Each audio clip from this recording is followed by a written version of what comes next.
Abre a tua Bíblia comigo no livro de 2 Reis. 2 Reis, capítulo 4. Aleluia. 2 Reis, capítulo 4. E o versículo de número 1. 2 Reis, capítulo 4. Aleluia. Todos acharam? Digam amém. Quem não achou, diga misericórdia. Então todo mundo encontrou, né? Diz assim a palavra de Deus: certa mulher que era viúva de um dos membros de um grupo de profetas foi falar com Eliseu e disse: o meu marido morreu. Como o Senhor sabe, ele era um homem que temia a Deus, o Senhor. Aleluia. Mas agora um homem a quem ele devia dinheiro veio para levar os meus 2 filhos, a fim de serem escravos, como pagamento da dívida. Versículo de número 2. Eliseu perguntou: o que posso fazer por você? Aleluia. Diga-me, o que é que você tem em casa? Não tenho nada a não ser um pequeno jarro de azeite. Respondeu a mulher. Versículo de número 3. Eliseu disse: vá pedir que os seus vizinhos lhe emprestem, aleluia, muitas vasilhas vazias. Versículo 4.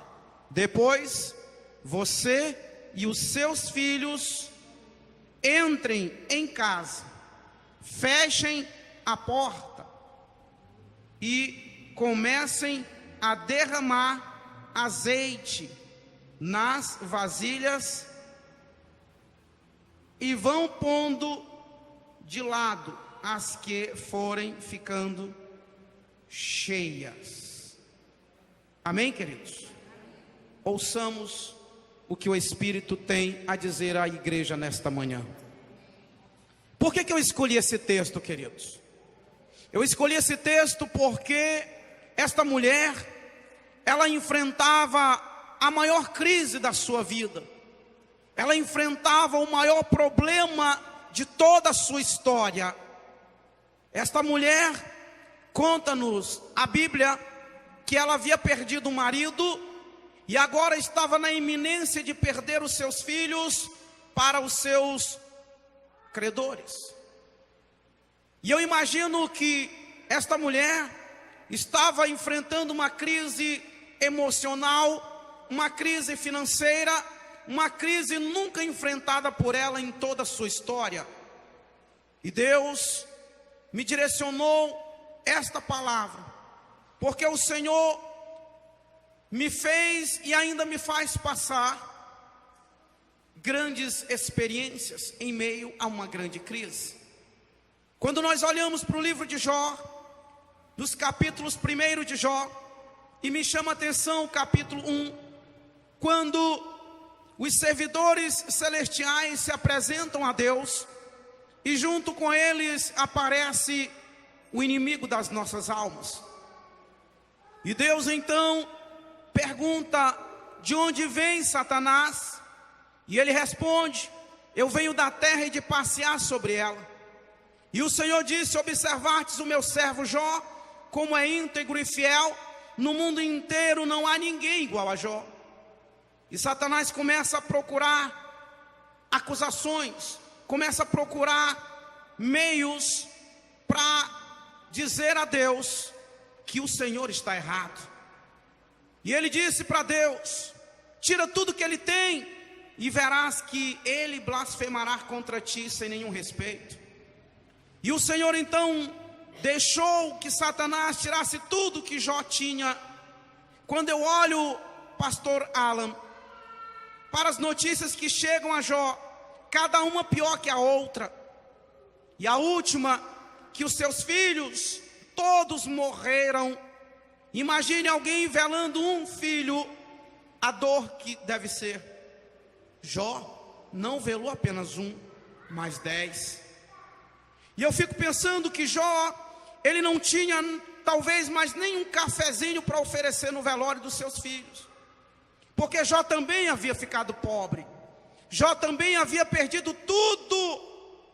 Mas o que me chama a atenção é que no versículo 20 do capítulo 1 de Jó, a Bíblia diz que Jó, ele rasgou suas roupas em sinal de tristeza, ele raspou a sua cabeça, ele se ajoelhou e ele adorou a Deus, dizendo: nu eu nasci e nu eu vou morrer. O Senhor deu, o Senhor tirou, louvado seja o nome do Senhor.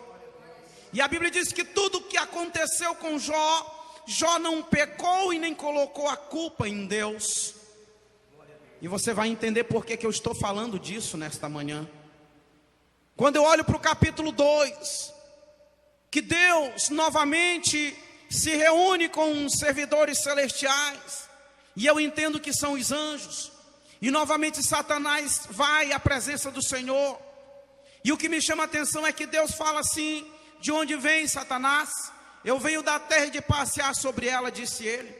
E o Senhor disse: observaste o meu servo Jó. Mas uma frase que me chama a atenção é que Deus falou assim: você, olha que coisa interessante, Deus falou: eu deixei você desgraçar Jó, mesmo sem motivo. E ele continuou sendo íntegro, ele continuou sendo fiel a mim. E aí Satanás novamente diz: toca na pele dele, toca na saúde dele, e tu verás que ele blasfemará contra ti. Queridos, eu quero dizer para você nesta manhã, que Deus, ele vai testificar de mim e de você na terra. Deus vai testificar de mim e de você para o inferno. Você não entendeu nada, por isso você não glorificou o Senhor. O Senhor vai testificar de mim e de você na terra. O Senhor vai testificar de mim e de você perante ao inferno e dizer: eis aqui os meus servos. E agora eu começo a contar o meu testemunho. Por que eu escolhi esta passagem? Por que eu precisava dizer a você o que eu disse? Porque eu precisava dar o exemplo de Jó. Por que eu precisava dar o exemplo desta mulher? Porque assim como Jó, assim como esta mulher, um dia eu me encontrei em meio a uma grande dificuldade. E o Senhor me deu esta mensagem durante uma madrugada. Começo eu agora a contar para você o meu testemunho. O meu nome é Reginaldo Cardoso do Nascimento. Nasci em 1973, na cidade de Axixá, antigo estado do Goiás, hoje Tocantins. Meus pais chamam-se Joaquim Ferreira do Nascimento e Maria Cardoso do Nascimento, ambos agricultores. Com 1 ano e 8 meses de idade, eu perdi a minha visão. Eu nasci normal, mas eu fui acometido de uma doença por nome de sarampo, que vitimou muitas pessoas na nação brasileira. E quando não matou, deixou sequelas, que foi o meu caso. E o sarampo não me matou porque Deus já havia me escolhido no ventre da minha mãe para uma grande obra. Deus já havia me escolhido no ventre da minha mãe para um grande avivamento na nação brasileira. Com 4 anos de idade, eu tive a maior perda de toda a minha história, que foi exatamente a minha querida mamãe. E quando a minha mãe morre, a minha família, a nossa família é toda desestruturada. O meu pai decidiu mudar-se para a região norte do país, mais especificamente para o estado do Pará, para trabalhar em garimpos. E levou os meus irmãos para o estado do Maranhão. Nós somos hoje 9 irmãos vivos. Éramos 10. E o meu pai então leva os meus irmãos para a casa dos meus tios no Maranhão. Mas um episódio triste já havia acontecido entre nossa família. As minhas irmãs mais velhas, não sei precisar a idade, mas entre 12 e 13 anos, foram expulsas de casa pelo meu pai. E agora eu chamo você para uma reflexão. O que duas crianças, duas meninas, na idade entre 12 e 13 anos, como elas vão viver e o que elas vão fazer da vida? Hoje eu tenho o prazer de dizer que as minhas irmãs Irene e Maria, a Irene mora em Brasília e a Maria hoje mora no país, no Canadá, na América do Norte. São mulheres bem-sucedidas, são mulheres respeitadas, são mulheres honradas. E quanto a mim, o meu pai me deixa na cidade de Tocantinópolis, que foi na cidade onde minha mãe faleceu, na casa dos meus padrinhos, uma vez que o meu pai havia me batizado na igreja católica. Os meus padrinhos chamam-se José Matias e Angelita. Desde então nunca mais eu tive contato com eles. Eu tenho um sonho de reencontrá-los. E eu permaneci na casa dos meus padrinhos por mais ou menos 2 anos. E o meu pai no garimpo. Após 2 anos, essas datas que eu falo, eu quero deixar muito claro. Eu falo, não posso precisar com exatidão, porque eu era muito pequeno. Então, eu falo 2 anos porque o meu pai me contou. E o meu pai retorna para Tocantinópolis e decide me levar para a casa da minha avó materna, mãe da minha mãe, por nome de Maria, a qual eu chamava de Mãe Maria. E quando eu chego na casa da Mãe Maria, ela recebe um recado do meu tio, irmão do meu pai, que morava numa cidade chamada União, no Piauí. E o recado que o meu tio disse para minha avó é: eu quero todos os filhos do meu irmão na minha casa, menos o Reginaldo, porque ele é cego, ele não pode trabalhar, ele só presta para comer. E a minha avó começa a se dedicar a mim. A minha avó, mesmo pobre, viúva, uma mulher respeitada e honrada, que ficou viúva ainda muito nova, mas que decidiu não casar de novo. Minha avó criou 7 filhos, e agora criava a mim e um irmão por nome de Walter, que entre todos os irmãos, ele foi o único que foi criado comigo. Uma infância pobre, uma infância difícil. Há uma história que envolve a minha infância, que até hoje eu não sei quem fala a verdade. Prefiro eu acreditar que o meu pai. O meu pai, depois de alguns anos, ele retorna ao Maranhão para nos levar para a cidade de Itaituba, no estado do Pará, onde ele já estava morando e havia casado novamente. E o meu pai nos contou que ele nos mandava dinheiro todo esse tempo que ele ficou longe de nós. Mas o meu tio nos dizia que papai havia morrido no garimpo com malária. Supostamente o dinheiro que meu pai mandava, o meu tio utilizava. E eu e os meus irmãos passamos necessidade. Eu lembro que existiram dias em que nós comíamos passarinho frito com farinha ou com arroz branco. Existe no Maranhão o coco babaçu, quem é maranhense conhece.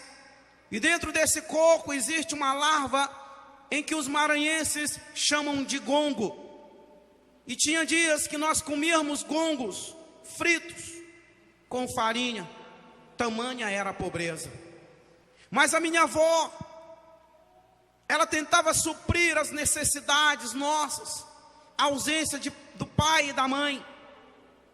Quando eu era pequeno, a solidão era tão grande, que eu lembro-me que eu chorava. Às vezes eu pedia para minha mãe, sem o conhecimento da palavra de Deus, eu pedia que minha mãe me levasse, que minha mãe me matasse, porque eu não aguentava o sofrimento. Tamanha era a solidão, tamanha era a tristeza. Mas o meu pai retorna, enfim, e decide nos levar para o estado do Pará. E fomos para a casa do meu pai. Eu, o meu irmão Walter, a minha irmã Lucirene, que já era casada porque a vida a obrigou a casar-se muito cedo, para ter um lar, para ter uma família. E junto conosco foi o meu irmão Francisco, por apelido Novo. Esses foram os irmãos que foram para o estado do Pará junto comigo, para a casa do meu pai. Meu pai já tinha 2 filhos com a minha madrasta, Isael e Irani. E quando nós chegamos em Itaituba, queridos, eu quero deixar muito claro que eu reconheço o esforço do meu pai em ter ido nos buscar. Mas, quando chegamos a Itaituba, eu começava a enfrentar mais uma fase de sofrimento na minha vida. Porque a minha madrasta, ela me judiava muito, ela me batia muito. Eu lembro de um episódio, o pastor Alan, lá tem uma fruta chamada graviola. E um dia minha madrasta fez um suco de graviola. E os meus irmãos, filhos dela com o meu pai, pediram a ela um pedaço de graviola. E eu embarquei na mesma ideia e também pedi um pedaço de graviola. E ela falou assim para mim: você quer um pedaço de graviola? Eu falei: quero. Ela falou: então eu vou te dar. E ela pegou um cinto e me deu uma grande surra naquele dia. Eu apanhava constantemente, eu sofria muito. É claro que, como toda criança, eu também tinha os meus momentos de sapeca, não é? Afinal de contas, criança é criança. E na minha infância, eu lembro-me, só voltando um pouco aqui, a minha avó, ela tinha um cavalo, e esse cavalo era tão manso que eu, mesmo sem ter visão, eu ia buscá-lo na capoeira sozinho. Eu colocava milho dentro de uma vasilha e quando ele chegava eu o amarrava, e ele era tão manso, eu subia pelos calcanhares dele. E foi uma infância pobre, mas uma infância, na medida do possível, feliz, mesmo com a ausência do pai e da mãe. E agora, fechando esse parêntese e retornando ao Pará, eu sofria tanto. E um dia as minhas irmãs Irene e Lucimar moravam em Brasília, Distrito Federal, decidiram visitar o meu pai. E a minha irmã Lucimar, eu queria abrir um parênteses aqui, ela morava na casa desse meu tio, irmão do meu pai. E quando ela saiu da casa do meu tio, ela levou uma grande surra dele. Nós apanhávamos, nós sofríamos. Queridos, vocês não imaginam o que é viver num mundo sem pai e sem mãe. E ainda sem visão, é terrível. Eu me revolto quando eu vejo um jovem que não valoriza o seu pai e a sua mãe. Eu me revolto quando eu vejo um jovem discutindo com o pai e com a mãe. Eles não sabem a falta que faz um pai e uma mãe. Quando eu vejo os adolescentes que hoje morrem pela sua rebeldia, os adolescentes que partem muito cedo por causa do pecado, e diz a Bíblia que o salário do pecado é a morte. E um dos maiores pecados que eu acredito que existem é exatamente o pecado da rebeldia contra os pais. Você não imagina o que é viver num mundo sem pai e sem mãe. É terrível. Eu lembro-me, pastor Alan, é porque são muitos detalhes e não dá para contar na ordem dos acontecimentos. Eu lembro que uma vez eu estava com fome e a minha tia, uma tia minha, estava cozinhando feijão e eu tirei uma colher de feijão da panela e comi, e por causa disso ela me deu uma grande surra. E ela disse: imprestável, você só presta mesmo para comer. Aquilo me trouxe uma solidão, uma tristeza tão grande. Mas enfim, as minhas irmãs decidiram então visitar o meu pai na cidade de Itaituba, no estado do Pará. E vendo o meu sofrimento, elas decidiram me levar para Brasília. Esperaram meu pai viajar para um sítio e me levaram escondidos. Me levaram escondido do meu pai. E quando cheguei a Brasília, Distrito Federal, fui recebido pelo meu cunhado Souza, que vai ver este DVD que nós vamos reproduzir, o qual eu tenho uma grande gratidão. Eu costumo dizer que o Souza, ele representa a figura paterna que, infelizmente, eu não tive durante toda a minha vida. Durante toda a minha história, em 43 anos, se eu morei com meu pai 1 ano, foi muito. Queridos, e ali eu enfrentei uma dificuldade terrível. Eu passei 15 dias e 15 noites. Eu não conseguia dormir porque o demônio tentava me matar durante a noite. A minha irmã então me leva a um centro espírita. E quando eu chego no centro espírita, eles disseram que eram os meus guias e eu precisava desenvolver a minha mediunidade. Porque eu tive experiências quando pequeno. Um dia eu estava sozinho no meu quarto e eu ouvi uma voz. E até hoje eu confesso a vocês, eu não sei que voz era aquela. Aquela voz, eu estava com muito medo e aquela voz disse para mim: Reginaldo, não tem medo que eu estou aqui. Não é uma voz humana. Eu não sei dizer que voz foi aquela que eu ouvi. E lá em Brasília, dentro do centro espírita, eu era levado a desenvolver a minha mediunidade. A minha irmã então me internou num centro espírita em Planaltina, Distrito Federal. Minhas irmãs não podiam ficar comigo naquele lugar, e eu fiquei ali algum tempo. E lá eu conheci um casal que mora na Guariroba, na Ceilândia Sul, em Brasília, Distrito Federal. E esse casal cuidou de mim, a dona Helena e o seu Luiz, que também perdi o contato com eles. Espero em Deus poder encontrar esta família novamente. Queridos, e ali eu fiquei internado algum tempo. Minhas irmãs não podiam estar comigo porque a minha irmã Irene tinha 3 filhos pequenos. A minha irmã Lucimar precisava trabalhar para cuidar de mim. Mas enfim, eu saí daquele centro espírita e fui morar com a dona Helena e o seu Luiz. E eu entrei então numa escola especializada para cegos. A dona Helena me colocou. Foi onde eu aprendi a ler e escrever através do método Braille. Entrei no time de futebol de salão da escola, da associação, melhor dizendo, a BDV, Associação Brasiliense de Deficientes Visuais, aonde joguei alguns campeonatos. Fui atleta, eu corria, eu ganhei muitas medalhas como corredor. Mas um dia eu disputei o último campeonato de futebol de salão na cidade de Vitória, no Espírito Santo. E quando eu volto para Brasília, eu sinto uma tristeza, um vazio tão grande dentro de mim. Escute isso aqui. E fui para o centro espírita como era de costume. E lá um homem olhou para mim e disse: você não pertence ao nosso povo. O povo que você pertence, nós não podemos nos unir com ele. E para você encontrar esse povo, você vai ter que ir embora de Brasília para um lugar muito distante. Isso foi em meados de 1988 a 89. Em 1992, eu me mudei para Itaituba novamente. E quando eu chego a Itaituba, eu abandonei tudo em Brasília, queridos. Eu tinha um emprego, eu trabalhava na Nova Cap, eu ganhava muito bem, mas eu abandonei tudo e fui embora para Itaituba. Quando eu chego em Itaituba, sem salário, sem emprego, numa cidade pequena, eu começava a enfrentar a discriminação. Eu procurava emprego e as pessoas diziam: como é que você vai trabalhar se você é cego? Foi terrível.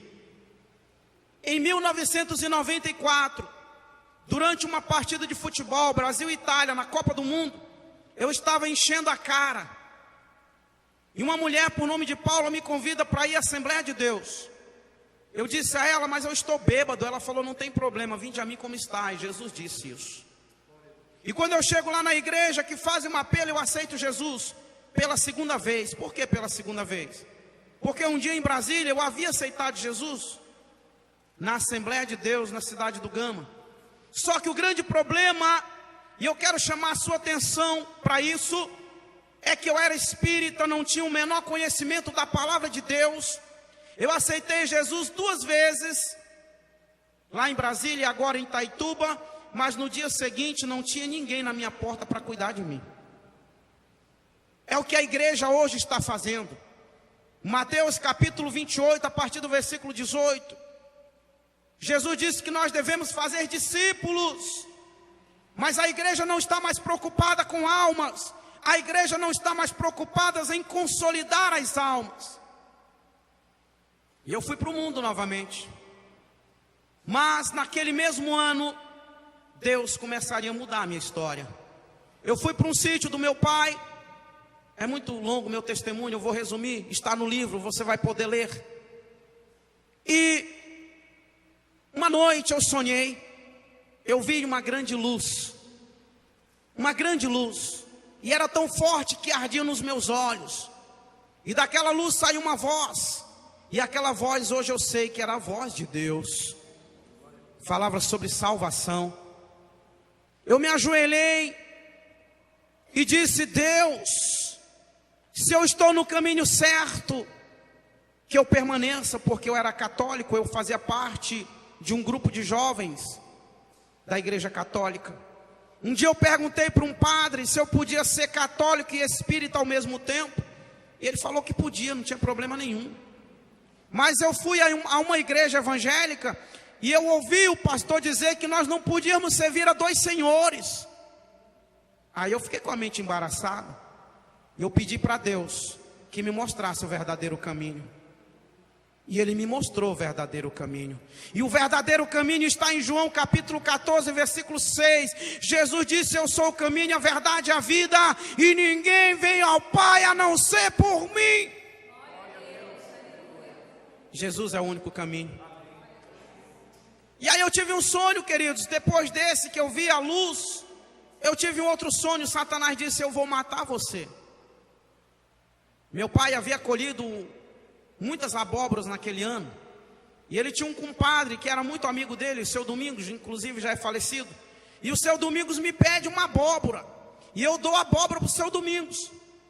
Quando meu pai chega no outro dia que eu falo para ele, quase me deu uma surra, ele me maltratou muito. Ele disse: não era para você dar o que é meu, você não tem autorização para dar o que é meu. No meio de um monte de mais de 1000 abóboras, uma fez falta para o meu pai. Uma apenas. Foi o bastante para levantar a fúria de Satanás contra a minha vida. Sabe onde eu dormi nesse dia? Na beira do rio Tapajós, coberto com plástico. Lá existem onças, lá existem muitos animais. Eu vi ali a fúria de Satanás contra a minha vida, mas eu vi também o cuidado de Deus. Eu vi ali o cuidado de Deus. Deus já estava me mostrando que Ele havia me escolhido para uma grande obra. No dia seguinte, eu tentei ir para a cidade com o pessoal que trabalha na Fundação Nacional de Saúde, combatendo a malária. Mas o meu pai os ameaçou e disse a eles que se eles me levassem, o meu pai os processaria. Na verdade, eles não precisavam ter medo, porque eu já era maior de idade. Poucos dias depois, chega um homem por nome de João Batista, membro da Igreja da Paz, pastor Abe Uber, a igreja a qual eu sou muito grato, que cuidou de mim, que me alicerçou para que hoje eu estivesse aqui contando esse testemunho.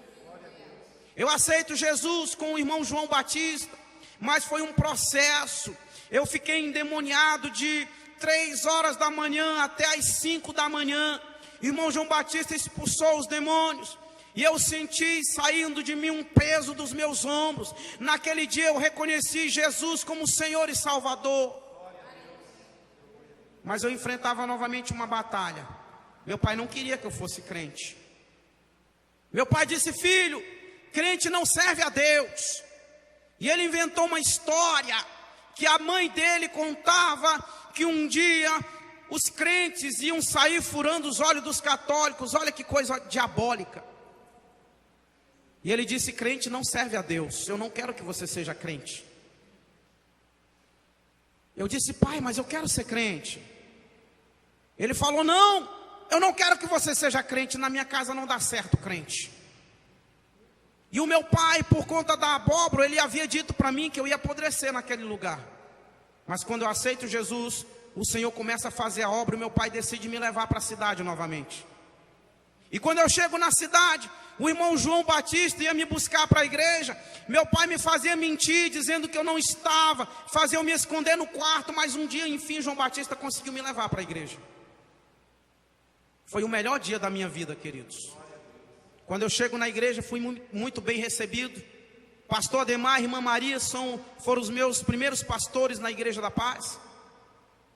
E quando eu começo a viver experiências com Deus, um dia meu pai me chama e fala assim para mim: você vai ter que fazer uma escolha.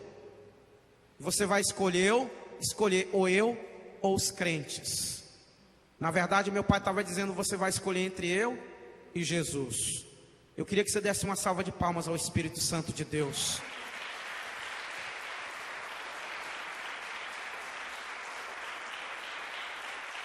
Aleluia. Eu disse: pai, eu quero ser crente. Meu pai disse: então você vai ter que ir embora de casa. Meu pai me expulsou de casa, queridos. Agora imagine eu, sem ninguém, sem nada. João Batista me leva para a casa dele para morar com ele. Ele junto com o irmão Orisvaldo, o irmão Daniel, irmão Elias, decidiram pagar um seminário bem curto, entre 4 e 7 meses, aonde eu pude me alicerçar com a palavra de Deus. Vou resumir. Quando eu retorno desse seminário, um dos pastores, que prefiro não dizer o nome, é um homem de Deus, mas nesse dia ele teve uma falha gritante. Porque eu já havia voltado do seminário, eu já estava na Igreja da Paz, eu tinha um sonho de trabalhar com rádio, e quando eu me converti, o Senhor Jesus me colocou dentro da Rádio Clube de Itaituba, aonde eu fazia um programa. Eu até brinquei com o pastor Alan, que eu sou locutor, Deus me fez locutor, não por formação, mas por dom. E eu agora me via dentro da Rádio Clube fazendo um programa, e era mais ou menos assim: está no ar o programa Espaço Gospel, um programa da Igreja da Paz, no Ministério Luz para os Povos de Itaituba, no estado do Pará. Queridos, era um sonho, porque eu brincava de ser locutor quando criança. E nesta época a Igreja da Paz, ela tinha união, uma aliança com o Ministério Luz para os Povos. E aquele pastor, ele me chamou e colocou diante de mim uma escolha. Eu estava já quase noivo com uma moça, e ele falou assim para mim: é verdade que você quer ser pastor? Eu falei: é. Ele disse: então eu vou colocar uma escolha para você. Se você quiser ser pastor, eu vou investir na sua vida. Mas se você se casar, eu abro mão de você, porque a igreja não pode sustentar você com uma família. Eu pensei: eu quero ser pastor, não é padre? Padre é que não pode casar. Não é que não pode, é proibido pelos homens. A lei de Deus não. E aí, irmãos, eu mergulhei num projeto que nem era meu e nem era de Deus. Eu recebi um convite para ser candidato a vereador no ano de 2000. Eu fui candidato a vereador, naquele ano eu tirei 169 votos. Fui candidato a vereador durante 16 anos. Esse é o primeiro ano, desde o ano de 2000, em que eu não disputo um cargo político. Estou resumindo o testemunho, não posso contar tudo, que o tempo é resumido. Você vai poder ler o meu livro e você vai conhecer melhor. E aí, queridos, em 2013... Deus me tira da política. Aquele pastor me fez mergulhar num projeto que nem era meu e nem era de Deus. Eu passei 16 anos, não tenho vergonha de dizer, de assumir isso em público. Eu passei 16 anos brincando de ser crente. Eu passei 16 anos perdido da minha vida. Um homem que tinha um sonho de ganhar almas, agora tinha um sonho de ganhar um cargo político. Mas em 2013, o Espírito Santo de Deus falou comigo dentro do meu quarto. Eu estava lendo o livro de Jó, capítulo 42, e o Espírito Santo disse para mim: assim como eu levantei Jó das cinzas, eu mudarei a sua história.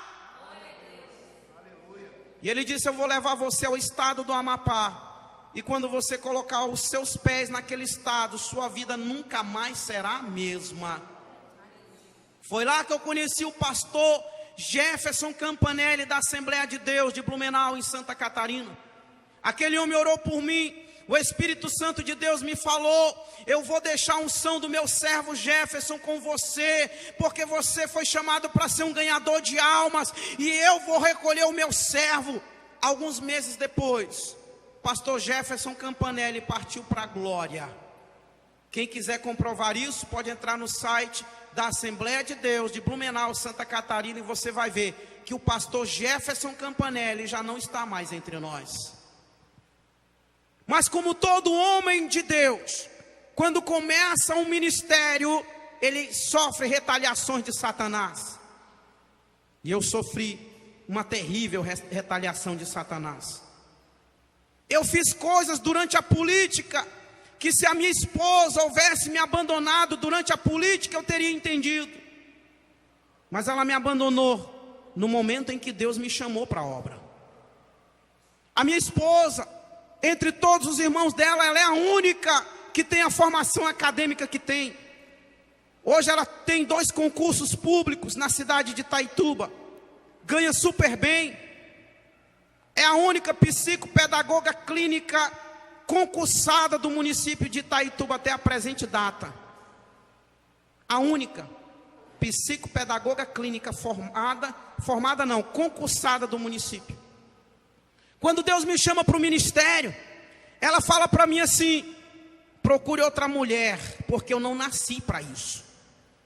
Eu nasci para estudar e trabalhar. Ontem, eu passei a noite quase inteira ouvindo os heróis da fé. Te agradeço, pastor Sandro e pastor Alan, pelo presente.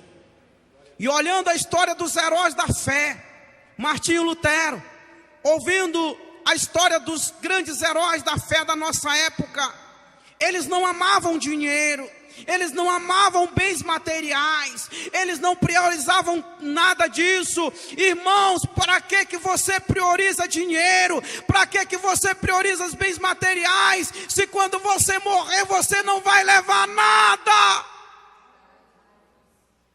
A minha esposa decidiu priorizar o estudo, decidiu priorizar os sonhos materiais. Nada contra, mas infelizmente são coisas que vão perecer, que vão ficar aqui.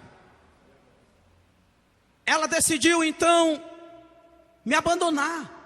Irmãos, eu assumo os meus erros. Eu errei durante o meu casamento, mas a minha esposa não entendeu que 1 João capítulo 1 versículo 9 diz: se confessarmos nossos pecados a Deus, Ele é fiel e justo para nos perdoar os pecados, e o sangue de Jesus, seu Filho, nos purifica de toda injustiça, de todo pecado.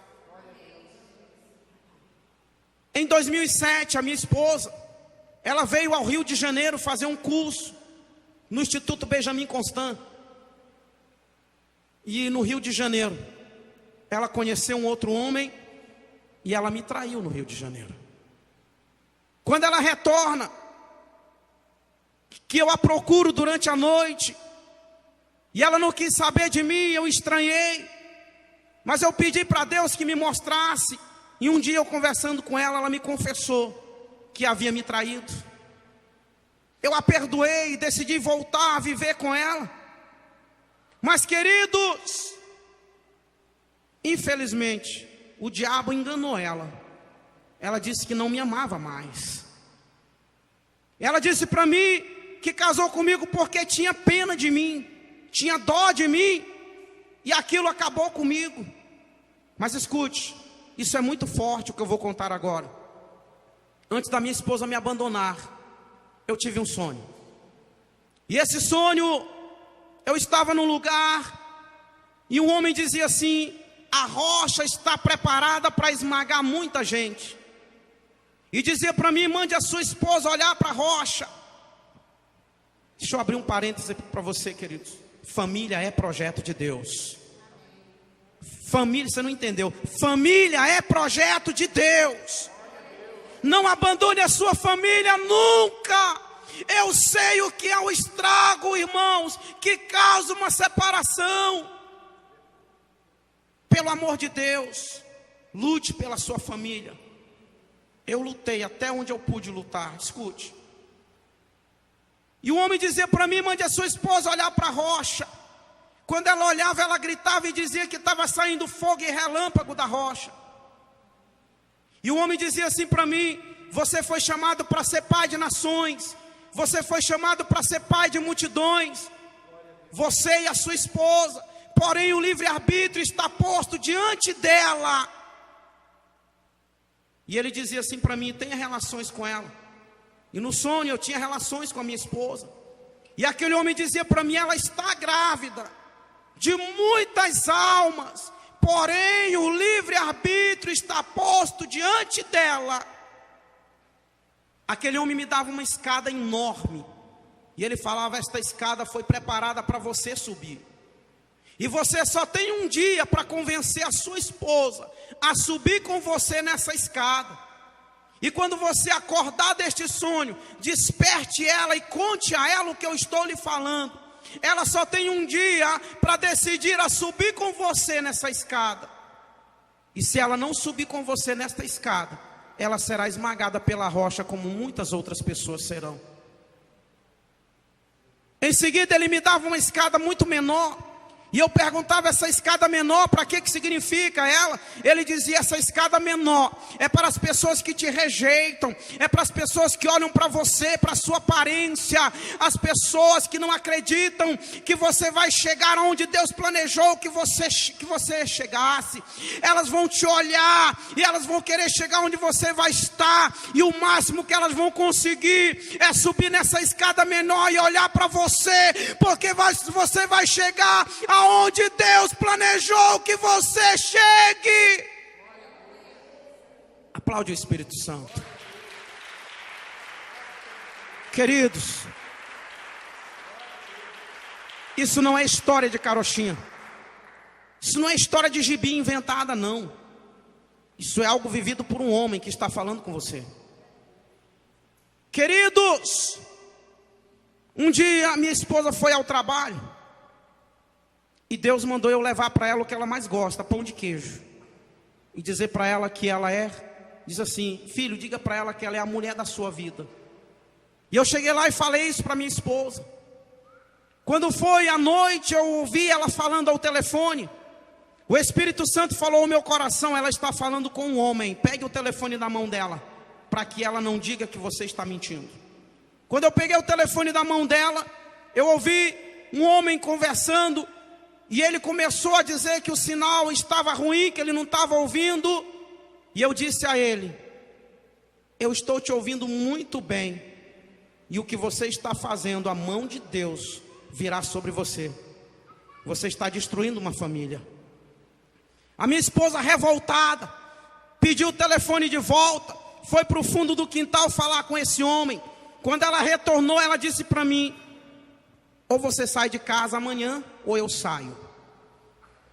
Eu falei: Espírito Santo, o que eu faço, meu Senhor? Eu tenho um discipulador, o irmão Jairo, que trabalha no Detran do estado do Pará. É o meu discipulador, é o homem que ora por mim, é o homem que sabe tudo o que acontece na minha vida. Eu conto tudo para ele. O irmão Jairo é testemunha do quanto eu lutei para o meu casamento não se acabar. Eu reconheci os meus erros, eu pedi perdão, eu disse a ela: vamos viver juntos, vamos cuidar dos nossos filhos. Eu tenho 2 filhos, Samuel, que vai fazer 17 anos, dia 28 de setembro, e o Ian Kemuel, que vai fazer 15 anos, no dia 14 de março do ano que vem. Vocês não sabem o quanto é difícil viver longe dos filhos. E Deus, naquela noite, ele me levou a ler 1 Samuel, capítulo 9. E ele falou assim para mim: filho, Saul saiu para caçar as jumentas do seu pai e voltou para casa como rei. Você vai estar saindo da sua casa humilhado, mas você um dia vai voltar para essa cidade, porque eu vou te trazer aqui exaltado, eu vou te abençoar, e todos saberão que eu sou Deus.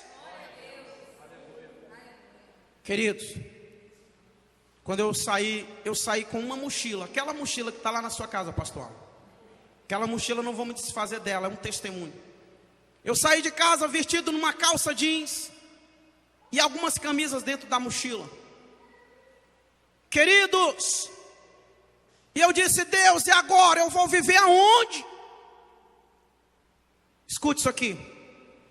Não tenho salário, porque o salário da minha esposa, o governo não me permite ter um benefício do INSS, porque o salário dela é alto e eu sou casado com ela. Eu não tenho uma carteirinha de passe livre que os deficientes têm para viajar, porque eu não tenho direito por causa da renda dela. Mas eu viajo o Brasil inteiro. O Espírito Santo de Deus, ele paga as minhas passagens. Sabe o que ele disse para mim, pastor Alan? Você tem uma família grande, você vai morar em muitas casas. Você, pastor Alan, é um presente de Deus na minha vida. Você, pastor Alan, é um presente de Deus na minha vida. Queria que vocês dessem uma salva de palmas ao Espírito Santo de Deus. Queridos, eu tenho um amigo, Lenildo Paixão, que quando ele vê esse DVD, tenho certeza que ele vai se alegrar. E o irmão Lenildo, ele ia para Santarém, ele me convidou para ir para Santarém. Olha só como é que Deus faz. Minha esposa havia mandado eu sair de casa, eu não tinha para onde ir, nem dinheiro para sair de casa. O que ainda me restou, das coisas que eu disse que eu não tenho, foi uma carteirinha estadual, lá no estado do Pará. É a única carteirinha que eu tenho, que lá no Pará eu viajo de graça. Fora o Pará, não. E aí eu fiz um plano de pegar um barco para Santarém, mas o Lenildo me convida para ir para Santarém, e eu fui com ele no carro. E no caminho eu mandava mensagem para ela dizendo: pelo amor de Deus, deixa eu voltar, vamos cuidar dos nossos filhos juntos. Ela dizia: eu não te amo mais. Você é até um homem inteligente, mas eu não quero mais você. Vai procurar um emprego. Vai procurar fazer um concurso. Em outras palavras, ela havia me chamado de vagabundo. E quando eu chego em Santarém, Deus me leva na casa de uma mulher. Escute, isso aqui é lindo, irmãos. É lindo demais que eu vou contar. Na casa de uma mulher que estava com a energia cortada. E quando eu boto os pés na casa daquela mulher, o nome dela é Mislene, ela mora em Santarém. O Espírito Santo falou assim para mim: eu trouxe você aqui como um canal de bênção. Através de você eu vou pagar a energia dessa mulher. Eu falei: Senhor, como? Nem casa mais eu tenho para morar, dinheiro eu não tenho mais nada. Aí o Senhor falou assim: filho, planta, vive o amor. Eu te chamei para despertar a minha igreja acerca do amor. E o Senhor falou assim: dá os seus sapatos. Eu tinha um sapato da marca Rafarilo. Deus me levou na igreja mundial em Santarém, no Pará. E lá Deus mandou eu dar esse sapato para um pastor. E eu fui convidado pelo Lenildo para ir pregar no interior de Santarém. Quando eu chego lá numa sexta-feira, olha que coisa linda. A única calça que eu tinha, o Espírito Santo falou: filho, essa calça que você tem não é mais sua. Eu conheci um agricultor por nome de João. E o Senhor falou: filho, você vai pregar amanhã. Você vai vestir uma bermuda por baixo. E quando você voltar para casa, não volte com esta calça. Dê a calça para o meu servo João, ele precisa. Como é que você explica isso? Deus manda você dar a única roupa que você tem. Mas você vai entender o que Deus fez. Aí, irmãos, nessa noite foram 9 almas para Jesus. E antes de eu ir pregar, eu chorei. Eu falei: Senhor, eu não aguento. Eu não consigo subir nesse púlpito. Eu não consigo pregar. Senhor, eu estou despedaçado por dentro. Ele disse: eu sou a sua força. Eu te renovo. Fique de pé. Fique de pé. Fique de pé. Fique de pé. Vamos cantar só um estrofe, só para você descansar um pouco. Renova-me, Senhor Jesus, já não quero ser igual. Renova-me, Senhor Jesus, põe em mim seu coração. Senta e aplaude o Senhor. Aplaude o Senhor nesta manhã. E Deus ali me renovava. Foram 9 almas para Jesus. Quando voltamos para a cidade, antes de nós pegarmos o carro, precisávamos atravessar o rio Curuaúna para pegar o carro do irmão Lenildo, que havia ficado do outro lado do rio. E ao descer do barco, o Espírito Santo falou assim para mim: filho, tire as roupas que você ainda tem da mochila e dê para o Messias. O Messias era o tio do Lenildo, pastor daquela igreja. Eu fiquei com uma sandália havaiana nos pés, uma bermuda e uma camisa já bem surrada. E eu voltei para a cidade, fui dormir na casa da mãe do Lenildo. E à noite faltou energia. E um calor terrível, porque o Pará é muito quente. Aquele mosquito que vocês chamam de pernilongo, lá nós chamamos de carapanã. E a noite inteira, calor e carapanã, eu não conseguia dormir. E eu havia projetado voltar para Itaituba para pedir para minha esposa deixar eu voltar para casa. O Espírito Santo falou: filho, não adianta, o coração dela está duro. Não volte. Você já estava querendo dar uma de Jonas. Eu falei que você vai pagar a energia daquela mulher. E Deus mandou eu ir para a igreja da restauração na cidade de Santarém, no Pará. O apóstolo Wellington. E Deus mandou eu dizer para ele pagar a energia daquela mulher, queridos. Que tarefa difícil. Porque hoje as pessoas não reconhecem um profeta. Quando o profeta intercede e diz assim: eis que diz o Senhor, você tem 2 casas, dá uma para o teu irmão que não tem. Isso não é profeta, né, irmão Alan? Para muita gente. Profeta é aquele que diz assim: Deus vai te dar uma mansão, Deus vai te dar 1 milhão, Deus vai te dar mais carros. Esse é considerado como profeta. Mas o profeta que diz que Deus mandou você ajudar o teu próximo, isso para muitos não é profeta. Mas no outro dia eu fui. O apóstolo Wellington pagou a energia daquela mulher.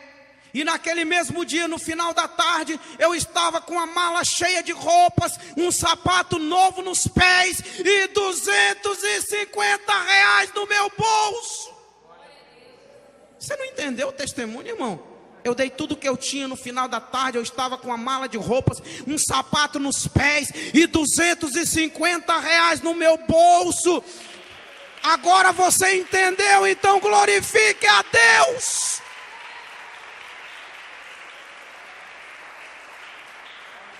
É forte, irmãos. Infelizmente não dá para contar tudo.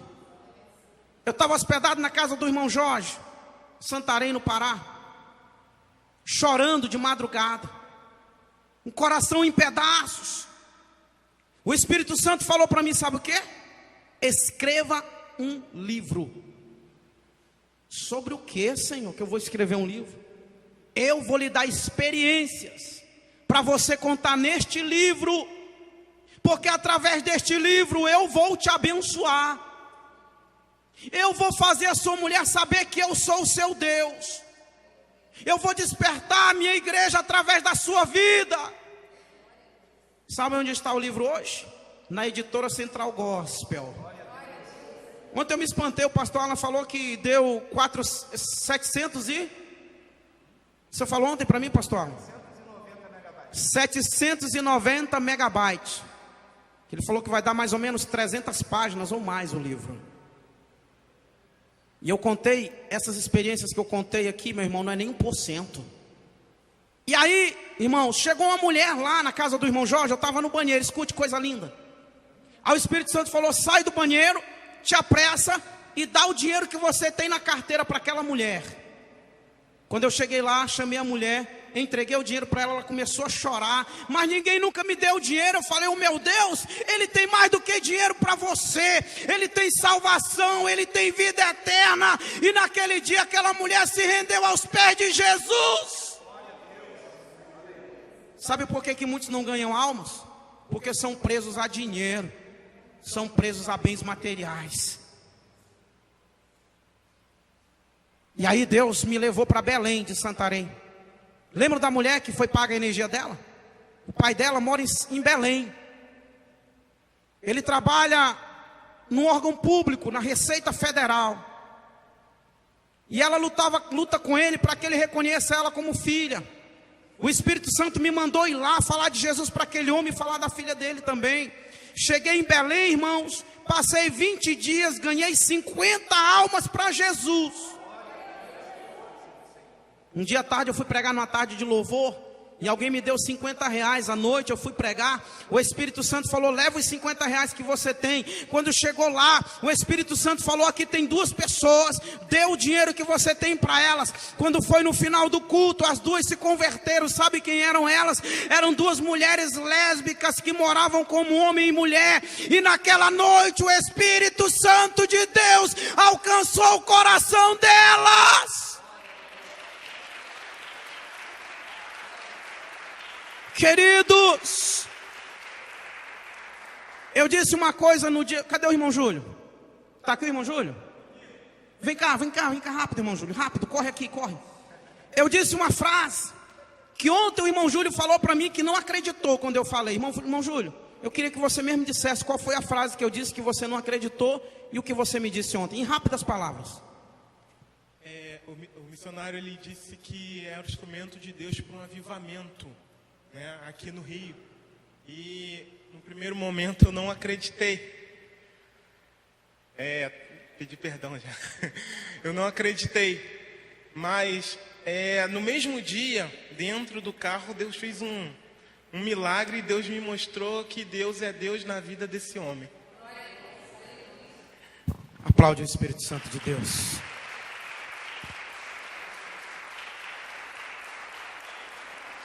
Eu estou resumindo o testemunho, está tudo no livro, irmãos. De Belém, Deus me leva para Brasília.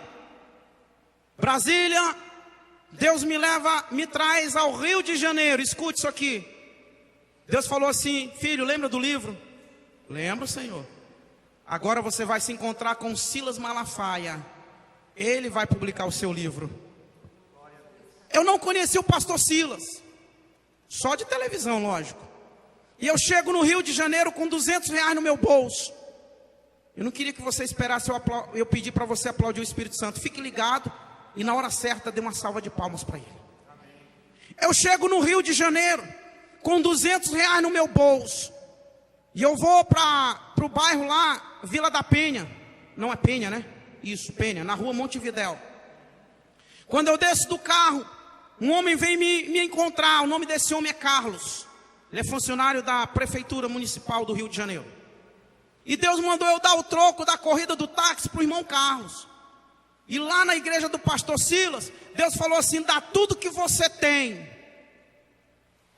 E deixa uma semente para você dar para o meu servo. Eu deixei 50 reais no meu bolso. E eu saí, sabe, o Silvio Santos? Quem quer dinheiro?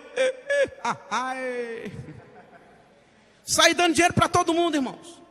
E sem saber, eu dei 50 reais para um dos seguranças do pastor Silas. Eu jamais imaginava que ele era segurança do pastor Silas. E aí, irmãos, eles me colocaram bem na frente. E esse homem perguntou o que eu queria. Eu falei que eu estava ali para falar com o pastor Silas. Alguns me diziam que era impossível falar com o pastor Silas, porque eu tinha que marcar.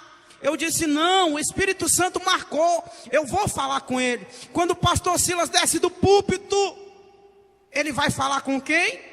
Comigo, querido. Sabe por quê? Porque o Espírito Santo de Deus, ele me levou ali naquele lugar para falar com o pastor Silas Malafaia. Falei, pastor Silas, eu tenho uma semente para dar para o senhor. Tirei os 50 reais e dei para ele. O Espírito Santo falou, não pede nada para ele. Escuta só o que ele vai te dizer. Não diz para ele que você não conhece ninguém aqui no Rio. Pastor Silas falou, eu falei para ele do livro, ele falou: irmão, querido, eu só posso te atender na terça-feira. Você pode vir na terça? Isso era um domingo, irmãos, eu não conhecia ninguém no Rio de Janeiro. Eu falei: posso. Falei: mas Senhor, e agora? Aonde que eu vou dormir? Aonde que eu vou ficar até terça-feira? Quando foi no final do culto, eu só vi as pessoas saindo, pegando os carros, indo embora. O irmão Carlos desesperado, pedindo ajuda de um e de outro, dizendo que precisava encontrar um lugar para me dormir, para eu ficar. Eu falei: irmão Carlos, fique em paz, foi Deus quem me trouxe aqui. E os homens que o irmão Carlos procuravam, eles tinham condições de me hospedar, eles tinham condições até de me levar para casa. Mas naquele dia o Espírito Santo me mostrou que o amor está sendo falado, mas não está sendo praticado no meio da igreja. Irmãos, o irmão Carlos me leva para a casa dele. Quando foi na terça-feira, eu volto para falar com o pastor Silas. Ele tinha dito para mim que ia tirar meia hora para conversar comigo. Mas ele chegou atrasado, não deu tempo dele chegar no horário que ele marcou, às 5 da tarde. Ele foi me atender depois do culto, e eu já estava com a minha bagagem tudo pronto. O irmão Carlos, ele ia pagar minha passagem de ônibus para Brasília. O pastor Silas conversou comigo, e aí ele me deu a ideia de gravar o meu livro em áudio e levar para a editora quando tivesse tudo pronto. Ele falou: para onde é que você vai daqui? Eu falei para ele: eu vou para Brasília. Ele falou: eu vou pagar a sua passagem, quanto é? Eu falei: é 220 de ônibus. Eu vi o cuidado do pastor Silas com a obra. Muitos criticam aquele homem. Cuidado com o julgamento de Deus. Ele disse: de ônibus não, você vai de avião. Pastor Silas comprou minha passagem, custou R$500. Ele me deu um envelope. Quando eu cheguei em casa, que eu abri o envelope, tinha R$1.000. O único pastor que me deu até hoje R$1.000 chama-se pastor Silas Malafaia. E eu nem preguei na igreja dele. Ele reconheceu ali a voz de Deus. Eu tenho certeza que o Espírito Santo falou para ele me abençoar, e ele reconheceu a voz de Deus. Queridos, é tão forte isso. Aí eu voltei para Brasília. Quando eu estava em Brasília orando de madrugada, Deus falou assim: agora você vai para São Paulo. São Paulo? Fazer o que lá, Senhor? Ganhar almas. Quando a minha esposa me abandonou de vez, eu estava em Belém, 1h da manhã, o Espírito Santo mandou eu ligar para ela. Quando eu liguei para ela, eu falei: onde você está? Ela falou: o que te interessa? Eu falei assim: onde você está? Ela falou: minha vida não tem mais nada a ver com a sua, segue a sua vida. Eu falei: você está na casa do seu amante? Ela falou: tô. E daí, o que tu tem com isso? Eu comecei a chorar, irmãos. Eu comecei a chorar. Hoje eu não estou chorando porque eu acho que eu já chorei todas as lágrimas que eu podia chorar. Pastor Alan é testemunho do que aconteceu um dia desse. Na casa dele, foi sexta, pastor? Sexta-feira. Eu ouvi a voz dela no telefone. Meu coração estremeceu, eu chorei tanto. Mas eu chorei tanto. Eu sofri tanto. E o Espírito Santo falou assim para mim: eu estou contigo. Queridos, quando ela me abandonou de vez, eu tinha um sonho de ganhar 1 milhão de almas. Escute isso aqui. Eu tinha um sonho de ganhar 1 milhão de almas. Esse era o meu sonho. Quando Deus me chamou em 2013, eu disse: eu vou ganhar 1 milhão de almas para Jesus. Quando ela me abandonou de vez, sabe o que eu fiz? Eu disse assim: abro mão dos meus sonhos, do que a vida me deu. Digo sim pro teu reino e não pro meu eu. Escolhi sonhar os sonhos de Deus. Eu decidi viver os sonhos de Deus. Eu decidi viver os projetos de Deus. E eu fiz uma oração dentro de um quarto de hotel.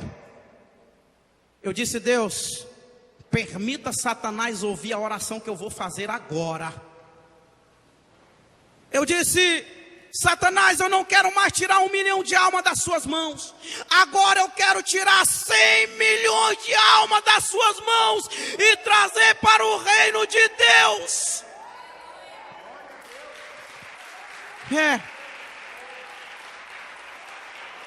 E tem mais.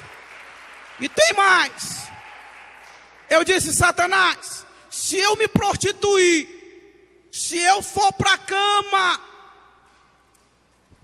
com mulheres, se eu cair na prostituição, você pode me matar. Você fala: você é doido, irmão. Eu falo: não, irmão, não sou doido, não. Eu só quis dizer para Satanás que o meu Deus é maior, que o meu amor por Deus é maior. Haja o que houver, eu não posso deixar a Deus. A Bíblia diz que nada nos separará do amor de Deus. Nada pode nos separar do amor de Deus. Você pode perder tudo, mas não perca a essência, não perca a adoração que há dentro de você. Perca tudo, mas não perca Deus. Perca tudo, mas não perca Jesus. Perca tudo, mas não perca o Espírito Santo que há dentro de você. Eu decidi isso. Irmãos, está no livro, eu vou encerrar. Eu fui para São Paulo. Lá em São Paulo, eu vou contar só um testemunho que aconteceu lá. Eu estava na cidade de Pindamonhangaba. Deus me levou à cidade de Taubaté, estado de São Paulo. E quando eu chego nessa casa, na casa de um homem chamado Raulino, ex-funcionário da Volkswagen, 70 anos de idade, devoto de Aparecida, não gostava de crente. Naquele dia o Espírito Santo falou para mim: dá todo o dinheiro que você tem no bolso para ele. Eu dei o dinheiro que eu tinha no bolso para o irmão Raulino. Naquele dia ele se converteu. Uma semana depois ele me chamou para almoçar na casa dele. Quebrou todas as imagens de esculturas que ele tinha em casa. E sabe o que ele disse? A partir de hoje eu te considero como meu filho. E eu que não tinha casa, não tinha lugar para morar, hoje eu tenho um quarto na casa do irmão Raulino. Hoje eu tenho um porto seguro. E Deus mostra para minha esposa que ela me abandonou, mas o meu Deus não. O meu Deus está comigo, Ele cuida de mim. Ele cuida de mim, Ele cuida de mim, Ele cuida de você.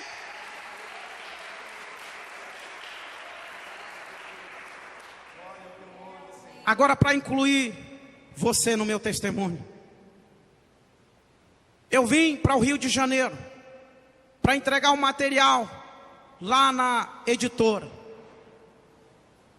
E no outro dia, no dia seguinte, eu conheci o seu pastor na rodoviária. Eu contei no culto de quarta, mas eu quero contar nesse testemunho. O Espírito Santo falou assim para mim: peça para ele te levar ao guichê. Quando cheguei ao guichê para comprar minha passagem, esse homem de Deus falou: eu vou pagar a sua passagem. E através do pastor Alan, eu voltei ao Rio de Janeiro. Estou aqui para dizer a você, fique em pé, já vou encerrar.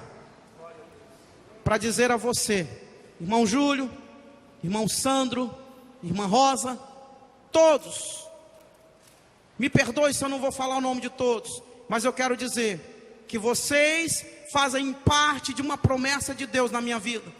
Marcos capítulo 10, a partir do versículo 17. O jovem rico, Jesus disse para ele vender tudo o que tinha e dar o dinheiro aos pobres.